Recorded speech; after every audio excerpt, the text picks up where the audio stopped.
حبیب جالب کی کلیات جتنی جتنی کتابیں یہاں چھپتی تھی وہ یہاں بین ہو جاتی تھی پاکستان میں.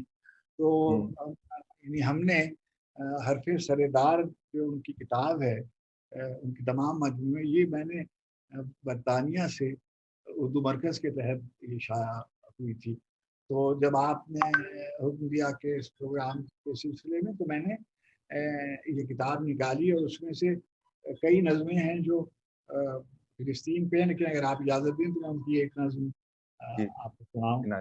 اس سے آپ کو اندازہ بھی ہوگا جو میں بات کر رہا تھا اس کی طرف. حبیب جالب تو برملا گفتگو کرنے والے تھے نا، کوئی چیز یعنی ڈھکی چھپی یا کوئی شاعرانہ گویا غلاف اس پر نہیں، بالکل واضح. اے جہاں دیکھ لے کب سے بے گھر ہیں ہم، اب نکل آئے ہیں لے کے اپنا علم. یہ محلات یہ اونچے اونچے مقام کی بنیاد میں ہے ہمارا لہو. کل جو مہمان تھے گھر کے مالک بنے، شاہ بھی ہے اردو شیخ بھی ہے اردو. شاہ بھی ہے اردو شیخ بھی. اب آپ کے علم میں ہے کہ شہنشاہ ایران اعلیٰ حضرت محمد رضا شاہ پہلوی آریہ مہر سب سے بڑے حلیف تھے اسرائیل کے. شاہ بھی ہے اردو شیخ بھی ہے اردو، کب تلک ہم سہیں غاصبوں کے ستم. اے جہاں دیکھ لے کب سے بے گھر ہیں ہم، اب نکل آئے ہیں لے کے اپنا علم. اتنا سادہ نہ بن تجھ کو معلوم ہے کون گھیرے ہوئے ہے فلسطین کو.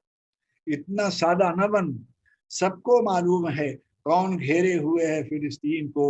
آج کھل کر یہ نعرہ لگا اے جہاں قاتلو رہزنو یہ زمین چھوڑ دو. ہم کو لڑنا ہے جب تک ہے دم میں ہے دم. اے جہاں دیکھ لے کب سے بے گھر ہیں ہم، اب نکل آئے ہیں لے کے اپنا علم. تو اب یہ کہ سب کو معلوم ہے اس کے گھیرے میں کون ہمیں یہ سب کھیل کھیلتا ہے، یہ سب کے علم میں ہے.